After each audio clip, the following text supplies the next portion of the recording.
Yo guys, how you doing? It is me, tomironi123, bringing you another custom tactics video, guys. As I said before, today we got stuck on custom tactics video. Tomorrow we'll have skill move tutorials, heading tutorial that I promised, and it will come out finally. And we're working on a lot of projects with a lot of guests, so make sure to stay tuned for all of that, guys. Turn on post notifications. You'll be having your own voice being heard in the community, so make sure to get involved in that, guys. The 4-4-2 second variation is what we're talking about today. If you want to check out my first 4-4-2, it's yesterday, so make sure to go on that, guys. But the 4-4-2 second variation, the beauty of this formation is it allows you to defend a lot better, guys. It's a lot more balanced because of the 2 CDMs. So let's get straight into it. Balance, 5 width, 7 depth, guys. We're talking about 7 depth once again, because 7 depth allows you to do it off side trap, and it allows you to basically do it automatically without having to press any of the D-pad buttons.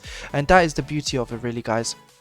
It allows you to obviously press up a lot more with this formation. It allows your 2 CDMs to be in a position where you can get the ball back quicker, and obviously when you counter attack quicker against people that especially play 5 at the back formations, the right wing backs and left wing backs will already have pushed up, and obviously it allows you to obviously get your players in between those gaps that are left over. And that's why this 4-4-2 second variation is so good. But you want to be pressing up with it. That's why I put the 7 depth there, because it allows you to obviously have the players up higher on the pitch, and it allows you to obviously get the ball back a lot quicker.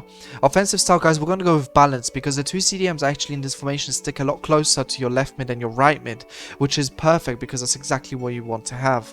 With the normal 4-4-2, the gaps are a bit bigger. Here, honestly, they're a bit more closed in. So what you're going to be doing, guys, in order to kind of make the most out of it, is put the width up a bit. Just allow your team to stretch out the opposition a lot more by having the width on 6 guys, and the players in the box on 6 as well, to make sure that you have more players and more bodies for running forwards and causing trouble for the opposition in those danger areas that you do not want to obviously have your opposition playing. So guys, it's a very balanced formation in that sense, like the 4-4-2 yesterday that I was talking about.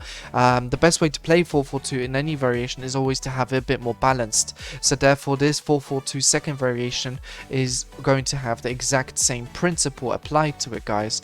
Let's get straight into the instructions though.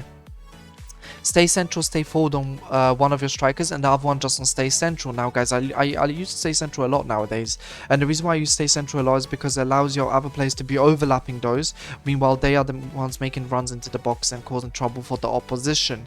Now you want to make sure that your 2 strikers on stay central here, because of the way the left mid and right mid will be cooperating with them, guys. So make sure they're on stay central, and one of them's on stay forward because they're the ones that are more pacey, better in front of goal, stuff like that, just because they'll be able to kind of make quicker runs in behind for you. And obviously, since you're not playing long ball or fast build up, you need these players to be running up there as quickly as possible to be able to create chances for you.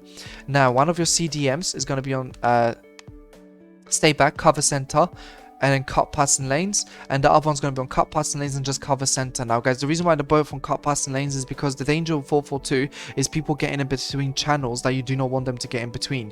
The best way to be able to deal with that is have these 2 CDMs to cut passing lanes, so that those lanes that are open between them are obviously cut down as quickly as possible, and it helps you to get the ball back quickly, guys, as well. So stay back, cover center also helps with all of that, and obviously the other one has to be on box to box, so you have one player running up there and supporting your attack. Now your left mid and your right mid, both on comeback on defense, get into box for cross. Very important, guys. What this does is obviously means that they're going to help out and track back a bit, and obviously help you to get the ball back a bit quicker, especially with 7 depth, with your right back and left back pushing up, and then your right mid, left mid coming from behind. It's going to make it really difficult for the opponent to really get out. It really suffocates them in that position and allows you to obviously retain possession for as long as possible, and get into box for cross, guys, because you want them to make those overlapping runs in behind your 2 strikers who are staying very central. Now you have stay back while attacking on both left back, right back, because you need to support the defense. It is not a great defensive formation, so you need to have those left back, right backs back, and also comes across the sweeper keeper on the goalkeeper, which means, guys, we can get straight into the gameplay. Here we are, guys, with the 4-4-2 second variation. Of course, my opponent wants to obviously straight away pause. It feels like everyone, that's all they're doing.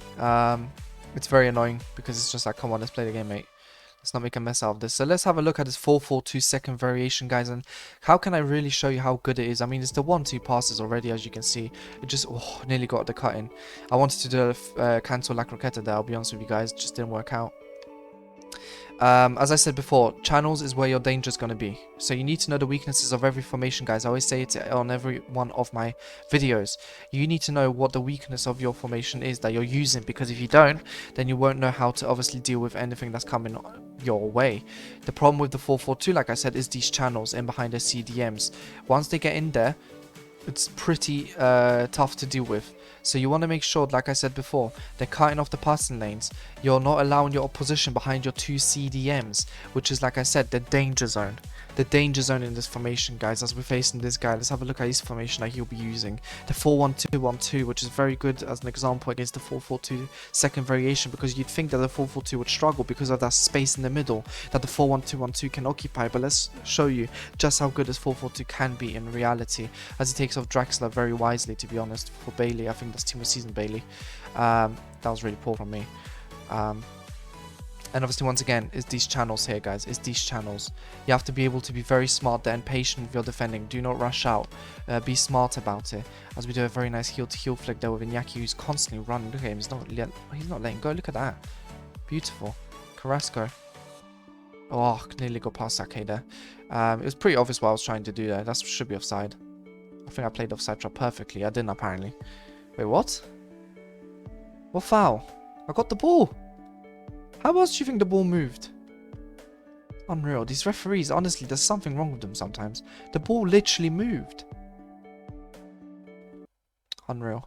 He's probably going to try and shoot. God knows why, because even if I don't be my keeper, it's not going in. Yep, thank you, Oblak. But let's go, guys. Let's go down this wing with Lucas Vasquez here. Oh, the pass is not there.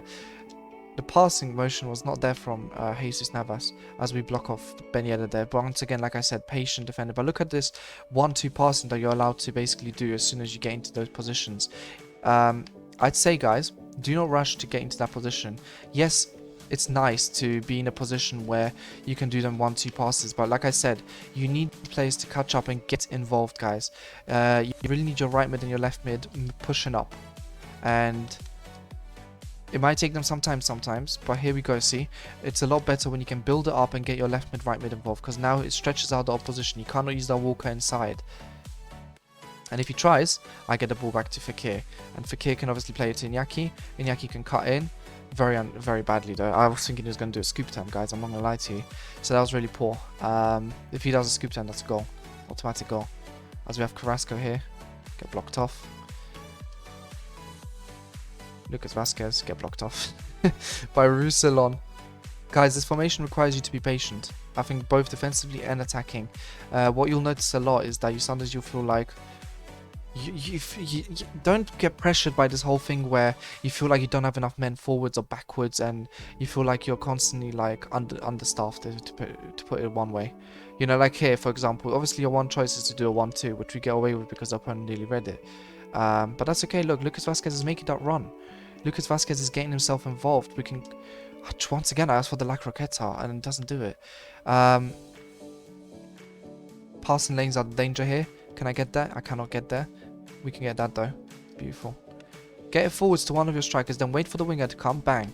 Play the 1-2, let the winger make a run. Stretch out the opposition, because now the Walker can't be used inside, meaning that the opponent, if it went for La Croque, I like calling him La Croque, I know it's La Croix or whatever. Jordi Alba gets it back. Beautiful. You need to be smart with your possessions. I've not been very smart this game, guys, and I've not been rewarded for it, I'll be honest with you. Well, I can't get rewarded if I'm not being good with it. But playing it a bit longer, as you can see there, playing it a bit smarter, you put yourself in positions where the channels become a lot more open. And when the channels become open, you score goals. That's exactly what you do, guys. You score goals when the channels become open, and that's exactly what you're looking for. Half the time, what you'll notice is that obviously you'll need to risk it for a chocolate biscuit sometimes. But like I said before, guys, if you want to obviously succeed in this game and want to win, then sometimes you've got to play a bit more risky. Because at the end of the day, that's what gets you some of those weird goals that you wouldn't expect sometimes as we play. Oh, what is Iñaki Williams doing? That was such a beautiful play, guys, and once again showing you why the 1-2 works so well with the two strikers. Obviously, passing lanes are danger. We get it off. Our opponent there. That was just poor. I just run into him. But we have players back now. We have players back. He's going to try and use the passing lanes again. He's going to be doing lots of 1-2 passes. That apparently nutmeg Jordi Alba. You can't... Oh, that's just nonsense. That's just nonsense. This will happen on every formation though, guys. This nonsense happens every time. Obviously, our goal didn't apparently count. Well, it didn't really go in at all. But then that goes in when the keeper saves it. I mean, guys, it's just the Benia the magic, isn't it? Really. And look, this guy's using 4-1-2-1-2, which makes it pretty difficult because it does counter the 4-4-2. So you gotta be a bit more patient with it against the 4-1-2-1-2 because, as you can see, my opponent's been a bit of a rat in terms of how he's playing. He's sitting back a lot. But you just have to be smart. You have to manage your attacks well. You have to manage how many players you have forwards very well. As we have Iñaki Williams staying forward, as you can see, he's staying a bit further forward than Carrasco on all of our attacks, which allows us to basically get the ball forward quicker and get the ball get our strikers involved a lot better, guys. It gets them really going forwards, which is exactly what you need. Carrasco once again getting involved with Fekir, well, not Fekir there. That's Lucas Vazquez on the right side, as we try and create one more chance before half time. We're going to be smart about it. I'm going to recycle the ball to Marcos Llorente, give ourselves the space with Lucas Vazquez, who gets blocked off there because the opponent's literally on one depth there, which is the issue. The opponent's been on one depth the whole game, which is funny for a 4-1-2-1-2 for me. It doesn't make sense to play one depth for 4-1-2-1-2. I would never do it. I think it's literally suicide. You're literally causing yourself to have problems, basically, guys. We're going to go into the second half of this formation. This guy's been a bit of a rat. But look, we're getting the players into the box and we're going to get them involved. As you can see with Lucas Vazquez right at the end there. He was getting himself involved, making it very, very dangerous for the opposition to deal with, obviously. And we're going to keep doing that, guys. We're going to keep putting ourselves in positions where we can get into the box like that and really make sure our opponent starts to really get worried, have to leave his CDM and actually defend like a normal human being, which is very rare for people to do anyway because people are honestly mugs, like this guy. I'm trying to bait him into that pass into Mount. Yeah, as if you've had one goal, that was already nonsense. We don't need another one, mate. As soon as I speak, that happens. Honestly, the thing is though, those kind of things like the first goal, the second goal, that this would have been, these things happen, guys. You can't stop it. Information in the world can make you not concede nonsense. Basically, it's impossible. Nonsense will always happen on this game because it's EA Sports, and EA Sports doesn't know how to make video games. But that's okay. You have to do the most you can if you want to win. And as you can see, this guy's got literally everyone back in his box, which is obviously a problem as well because it allows us to open them up like that and cause trouble, guys. I'm going to see whether I can score one more for you guys before I cut the video, obviously, and really just to kind of solidify this idea that obviously you get the players into the box you can deal with against this one depth nonsense that we are facing here. As we have Fekir once again being released down the side. We're going to cut inside with him, pass to the side, pass there, Carrasco, switch to his left, and bang, that's a third. And guys, that's it. That's it. That patience to take that ball back a bit, you know, to kind of recycle the ball all over again gets us another goal. And it's what consistently has been working, and I think that's the best way to score with the 4-4-2. The fact that two CDMs stay back a bit more allows you to recycle the ball very well. It means that the whole defense has to move up a bit more, and you find gaps in between like we found there with Carrasco, and we did in the first half with Lucas Vazquez. Just couldn't convert at that point, but now we clearly could. And that's the whole point, guys. You want to put yourself in positions where, bang, you can get the ball back. And you just got to be patient, guys. Defensively, attacking wise with 4-4-2, any 4-4-2, you have to be patient, guys. People will say to you, oh yeah, press up with it and all that. It's a very patient formation. It's a formation that requires you to take time and obviously utilize the runners, utilize the third man, utilize the people in the middle, utilize the get into the box for cross function, and all that other kind of stuff, guys. But yeah, look, I hope you guys enjoyed the video. I hope it has helped you. And obviously, guys, look, until next time, peace.